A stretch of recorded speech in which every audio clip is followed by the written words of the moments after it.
Let's take a deep breath in and out with me for a moment. How have you been breathing before this video started? Are you aware of it? Your breath is like a window onto your inner world, and it reveals in its patterns so much about your state of mind and body. And when we place our attention on our breath and breathe consciously, we can also influence our state of mind and emotions and body for the better. Now, the earliest yogis, some 2,500 years ago, were the ones to develop perhaps the very first breath practices, and variations of these have continued to be handed down from teacher to student over thousands of years because they work. Doctors and scientists have also been seeking to understand how it is that they work. I mean, what is this connection between the body, mind, and emotions? And the breathing-brain relationship is a deep and complex one, but in this video, I'm going to share with you just a few of the studies that can help us to understand what the core of the body-mind connection is from a scientific point of view. Let's explore the connection between the breath and mind. Our scientific journey begins in the 1st century AD with the legendary Greek physician, the Galen of Pergamon. He was considered as one of the most important figures in the history of medicine, and he was known for his extensive knowledge of anatomy, physiology, neurology, pharmacology, but he was particularly focused on breathing and the respiratory system. And he was one of the first to uncover the connection between the breath and the mind. Now, while it sounds obvious now, Galen was one of the first to describe how our brain controls our breathing, and that our lungs are a sponge-like structure that expands as we inhale, and in coordination with the heart, distributes oxygen and nutrients throughout the circulatory system on the exhalation. Galen also theorized that there is a nerve connection between the brain and the muscles which control breathing. You see, Galen treated the Roman gladiators after their bloody fights, and he observed that when a warrior got an injury to his chest, or particularly when his neck was broken, that they were rendered instantly unable to breathe normally, or even had complete respiratory failure. Now, Galen's insight was that this breathing difficulty must be due to the fact there was damage to the nerve that runs between the brain and diaphragm. This nerve is known today as the phrenic nerve, which gets its name from the Greek word phren, which means diaphragm and mind. Because to the ancient Greeks, it was the diaphragm that was responsible for our thoughts and emotions. Now, this belief was later challenged by Galen and some other ancient Greek physicians and philosophers such as Hippocrates, who believed that it was the brain that was responsible for our mind and emotions. However, this idea that the diaphragm is mind persisted in some form for several centuries. Today, the phrenic nerve is still recognized as the primary nerve responsible for controlling the diaphragm muscle and regulating breathing in humans, and hence the name lives on. Fast forward nearly 2,000 years to the 1930s, and British neuroscientist Edgar Adrian continued building on Galen's discovery of the phrenic nerve by seeking to measure its electrical activity so that he could identify the signals in the brain that control our breathing. Adrian dissected the brains of goldfish. Stop this right now! And he found that when the phrenic nerve was stimulated with an electrical current, their diaphragm muscle would contract and the fish would take a breath. Adrian's work on the phrenic nerve and its role in breathing was groundbreaking and has contributed to the development of treatments for respiratory conditions such as COPD and sleep apnea. Adrian was later awarded the Nobel Prize for his discoveries, which paved the way for further research on the phrenic nerve. In the 1980s, University of California researcher Jack Feldman and his colleagues started to trace the electrical current from the phrenic nerve to the brain, and they found that it starts primarily from a group of around 10,000 neurons in the brainstem, which is now called the PreBottsinger Complex. As the story goes, Feldman spontaneously named the area the PreBottsinger Complex as he glanced at a label of a wine bottle coming from a German village named Botzinger. So, the area of your brain which is controlling your breathing right now is actually named after a wine bottle. And so what we understand so far is that in order to take a breath, electrical impulses from the PreBottsinger complex and a few other regions of the brain travel down the phrenic nerve to make the diaphragm move and create respiration.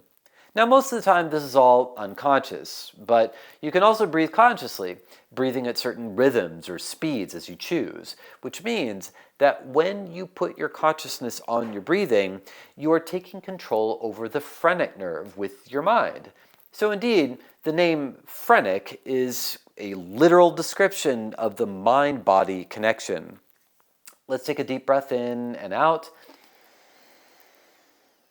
and consider what must all be happening internally to make that happen. Another nerve which is core to the connection of information between the brain and the body is the vagus nerve. The word vagus comes from the Latin term vagare, which means to wander or to roam, which is why the vagus nerve is called the wandering nerve. And it is the longest nerve in the body, and it wanders or travels from the brain throughout the chest and abdomen and has numerous branches that innervate various organs and play a critical role in the body, regulating the heart rate and digestion and breathing and more. The vagus nerve is the main nerve of our parasympathetic nervous system, which is what you need to be active or switched on if you want to go into a state of healing, restoration, or relaxation.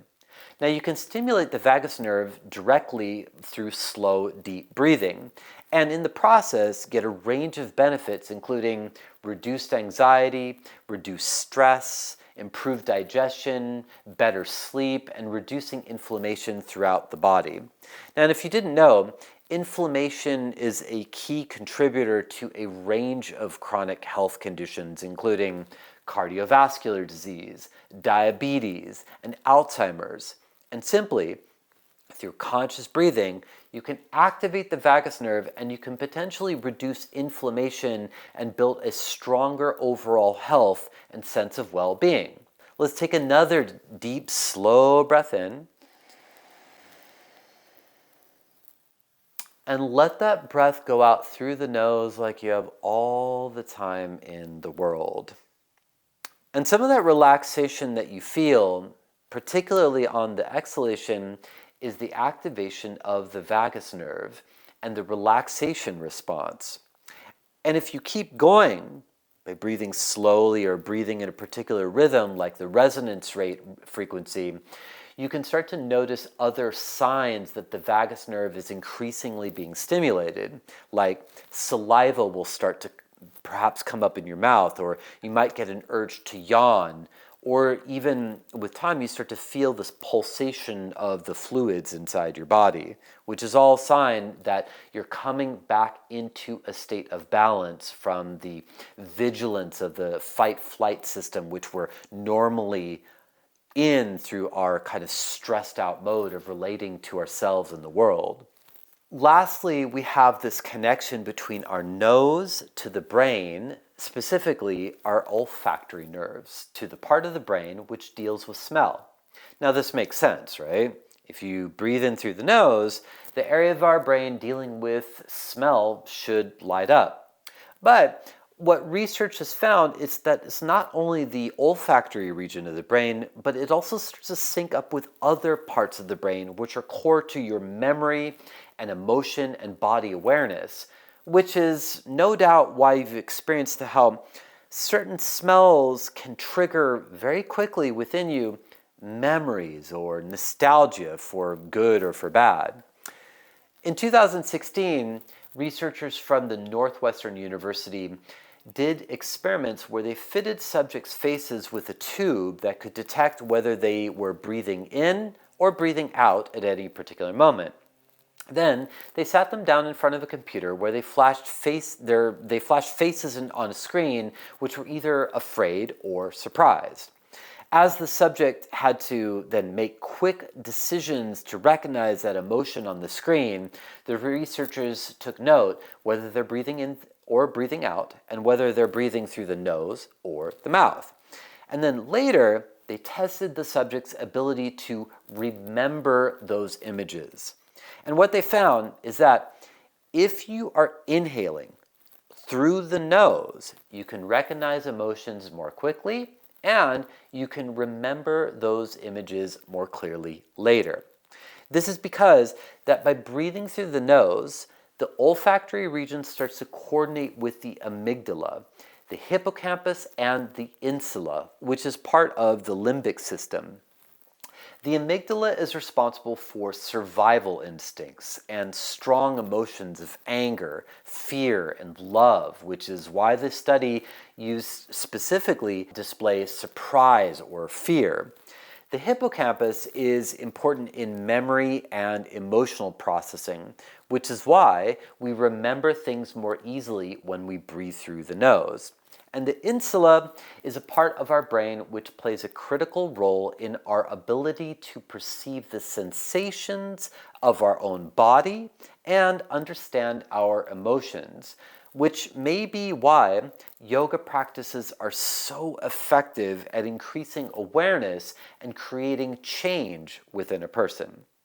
Now, I did another video also on a breathing practice known as the breath of fire, which shows that when you breathe through the nose in certain frequencies, you can also influence things like visual reaction time, finger dexterity, and attention levels. And you can check out that video up here.